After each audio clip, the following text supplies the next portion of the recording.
with ropes, and then this mechanical part that you have on top here, pulling up these kimberlites, taking it to the sorting, dry sorting, of course. But when it looked like that, two men, Barney Bernardo and Cecil John Rose, you all probably know a little bit about Cecil also, they bought out all these plots. And they started opening up these plots, of course. Sorry, can you see?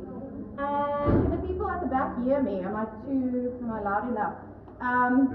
Okay, my children sound too loud, so just tell me. Then Cecil John Rose wanted to own the mine by himself, and he bought out Barney Bernardo. Barney Bernardo went back to England. Big scandal. He got on the boat in South Africa and he didn't get off the boat in England. His body, or he disappeared in that time space. So the check, his luggage was all found in his cabin, but no Barney when they got off. They still don't know, of course, what happened to him. Cecil John Rose went over selling the farm, or the mine, sorry, to Ernest Oppenheimer. Now, this is the family. If you think about the rich family, this is the actual family that lost. He gave it over to Harry Oppenheimer. Harry Oppenheimer passed away in 2000, and he gave it over to Nicky Oppenheimer. No, sorry, Nicky Oppenheimer.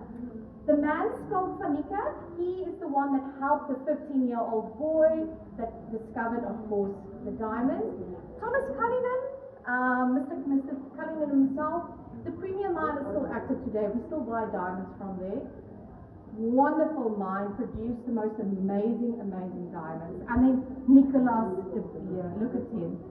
Just a cattle farmer, nothing special, but they used his name. I don't know, maybe lucky, so his name lives on. But who would have ever thought? You might think, they didn't do well on him, you didn't give enough. But luckily, we can say that no one knew that this piece of land was going to be so full of diamonds. And how much did they pay?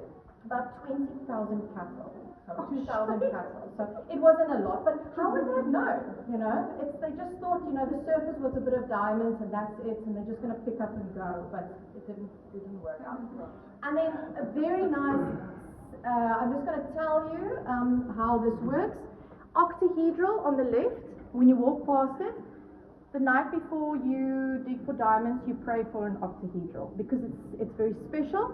When you cut an octahedral in half, you have two pyramids. When you shape off the corners, you have a diamond shape. On that spinning copper plate with the diamond dust that these Italian merchants found to work, they will put on this paste, the copper plate would spin, you put down your diamond, and when you pick it up, you have the first facet, you're now blocking. You go over doing 1, doing 2, doing 4, and so on until you get to Mr. Tchaikovsky's beautiful, beautiful design of a brown brilliant cut, and you put in 57 facets. So when you walk past, you'll see the third one to the last one, what you get just by doing that. And this is what we explain. And by this time, your client is like, okay, this is wow, this is, a diamond is not just, this shiny piece. And they start getting the value of course, of diamonds. And then the last part, just quickly going to walk past because I know you guys are all hungry and thirsty, is our famous diamonds, replicas. They are not real, but they are replicas in size. So they give you an idea of exactly how big a 203 carat diamond is. So this is because 203 carat, you sometimes struggle finding that. And then we have the Taylor Burton, the famous Elizabeth Taylor engagement diamond ring that Richard Burton gave her. We have the fancy yellow diamond of the De Beers. We have the Hope diamond. Let me quickly stand still, make a note of this. The Hope diamond is also called the cursed diamond. I'm very nice to you guys, I just want to say. It's the cursed diamond. It's also called, it was found in the south of India, and it has a lot of history around the ownership of it. Of course, it's an old diamond. All diamonds are old.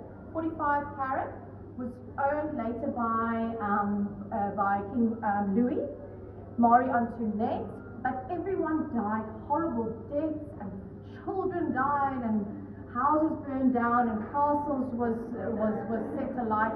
So a curse, that is what they say. The last owner handed it over to the Smithsonian Museum. The Smithsonian Museum is still there, nothing has happened to it, in Washington, D.C. And you can still see it there if you ever travel there. Then the Jubilee and the Premium Rose, also from Mr. Cullinan's mine. Beautiful, flawless D-color. And then the second last one is the Mygel. This is where we tell your guests about the beautiful Mygel. It is a pattern on this cut. So it's the cut that Mr. Szymanski created. It took him 3 years. When you walk past it, please look at this last one. It has brilliance, it has scintillation, it has fire that you cannot even imagine. It's a square cut with 8 sides, and it really is something special. And then the last one is the Cullinan Rough, again, replica. This is what it looks like. It's not an octahedral, so the shape is a little bit difficult to plan.